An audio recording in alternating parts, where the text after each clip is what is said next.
حین ترمز الفصال، نیک لوگ ایک نماز پڑھتے ہیں کب؟ جب اونٹ کے پاؤں جلنے لگیں، اونٹ کے پاؤں جب جلنے لگیں، اونٹ کے بچے کے پاؤں جب جلنے لگیں۔ تو رمضان میں جل جانا، اس کا روزے سے کیا تعلق ہے؟ اس کا روزے سے تعلق یہ ہے کہ 360 دن سال میں ہوتے ہیں چاند کے لحاظ سے، 330 دن کے گناہ اللہ رمضان کے روزوں میں ہر روز میرے آپ کے گناہ جلاتا ہے، جلاتا ہے، جلاتا ہے۔ بھوک لگتی ہے ایک آگ بنتی ہے، پیاس لگتی ہے ایک آگ بنتی ہے۔ تو ہمارے لکڑی کی آگ میں چیزیں جلتی ہیں اور ہماری بھوک، روزے کی بھوک کی آگ میں گناہ جلتے ہیں، اور 29ویں روزے اللہ سارے سال کے گناہوں کو جلا کے روزہ والا یا روزے والی کو ایسے پاک کر دیتا ہے جیسے آج ماں کے پیٹ سے نکلا ہو، ایسے ان کو خوبصورت کر دیتا ہے۔ حج کا مہینہ آیا، اعمال اسی طرح ہیں جیسے ہوتے ہیں۔ رمضان کا مہینہ آیا تو میرے نبی کا اعلان ہو گیا، ایک فرض 70 فرض کے برابر ہو جاتا ہے تمہارا، نفل فرض کے برابر۔ فرض اور نفل میں فرق کیا ہے؟ حضرت علی ہی کا فرمان ہے کہ جس شخص نے ایک فرض روزہ چھوڑ دیا پھر قیامت تک اس کی قضا میں نفل روزے رکھتا رہا تو ایک روزے کا یہ سارے روزے بدلہ نہیں ہو سکتے۔ ایک نماز چھوڑ دی اور پھر اس کی قضا میں قیامت تک نفل پڑھتا رہا تو فرض نماز کی ایک رکعت کے ایک سجدے کے برابر بھی نہیں ہے۔ فرض میں اتنی طاقت ہے۔ تو اللہ کی رحمت کیسے متوجہ ہوتی ہے کہ رمضان کے مہینے میں اللہ فرماتے ہیں میرے محبوب کی امت ہے، ایک فرض کو 70 کے برابر کر دو، اور پھر فرماتے ہیں نفل کو فرضوں کے برابر کر دو، اور پھر فرماتے ہیں جو رات کو تراویح پڑھے گا، دن میں روزہ رکھے گا، آخری رات اسے ایسے دھو کے پاک کر دوں گا کہ اس کے ذمے گناہ کا ایک ذرہ بھی باقی نہیں بچے گا، سب گناہ اللہ تعالیٰ اس کے معاف فرما دے گا۔ اور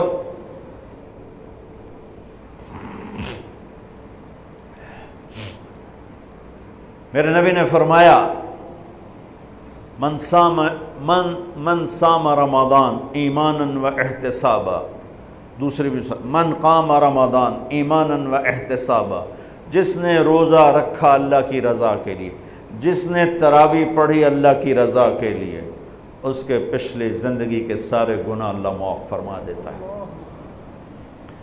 رات کا قیام کسی امت کو نہیں ملا۔ دیکھو روزہ سخت تھا تو ان کا قیام اللیل نہیں تھا، چونکہ وہ اپنی کتاب پڑھ سکتے ہی نہیں تھے۔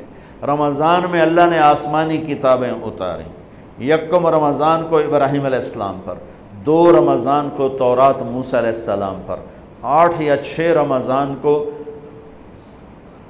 عیسیٰ علیہ السلام ان پر، موسیٰ علیہ السلام پر، ان پر داؤد علیہ السلام پر زبور کو اتارا، اور 12 یا 18 رمضان کو عیسیٰ علیہ السلام پر انجیل کو اتارا، اور 21 رمضان کو اللہ تعالیٰ نے پیر کی رات لیلۃ القدر میں غار حرا کے اندر اللہ تعالیٰ نے اپنے محبوب پر کتاب کو اتارا۔ وہ کتابیں فل آ گئیں، لکھی لکھائیں۔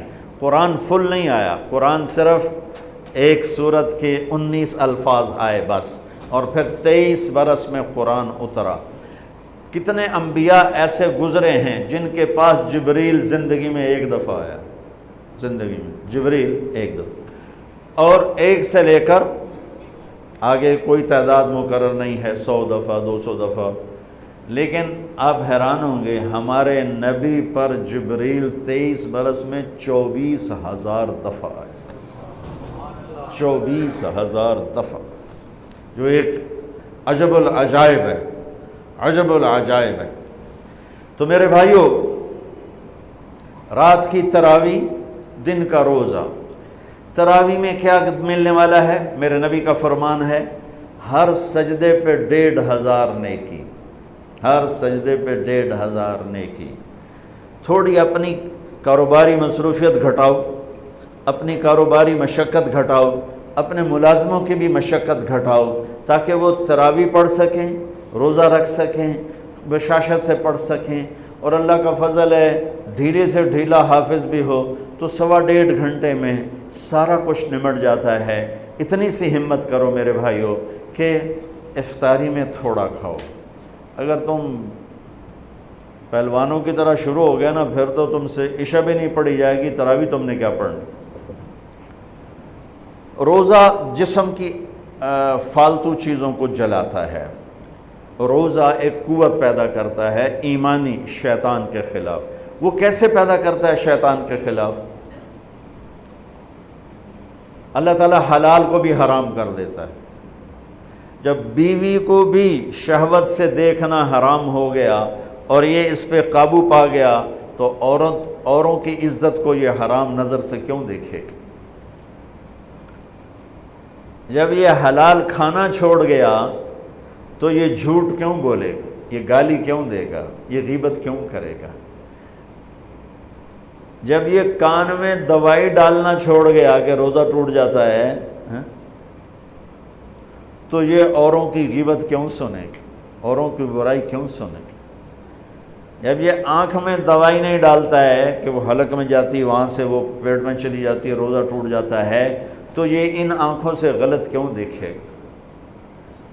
یہ غلط کیوں کسی کی عزت کے اوپر اپنی بددیانت نظر کو ڈالے گا؟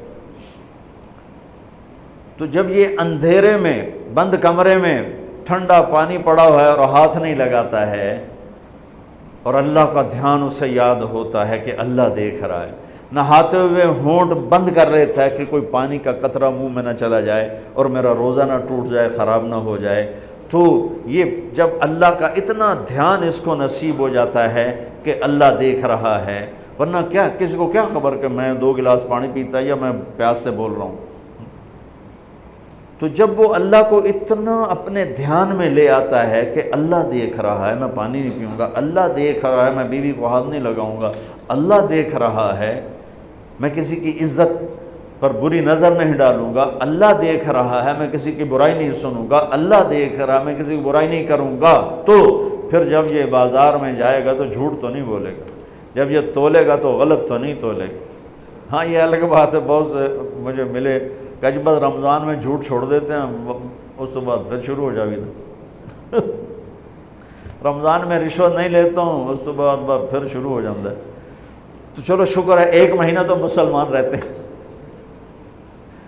اچھا اس کی وجہ کیا ہے کہ رشوت خور کہتا ہے جی رمضان میں نہیں، جی نہیں، رمضان میں جھوٹ نہیں بولنا، رمضان میں صحیح تولنا ہے، رمضان میں غلط نہیں تولنا ہے۔ کیوں؟ شیطان قید ہو جاتا ہے۔ رمضان میں نمازی کیوں بڑھ جاتے ہیں؟ شیطان قید ہو جاتا ہے۔ کسی امت کو یہ نہیں ملا کہ رمضان میں شیطان قید کیے جائیں، اس امت کو ملا رمضان میں شیطان قید ہو جاتے ہیں۔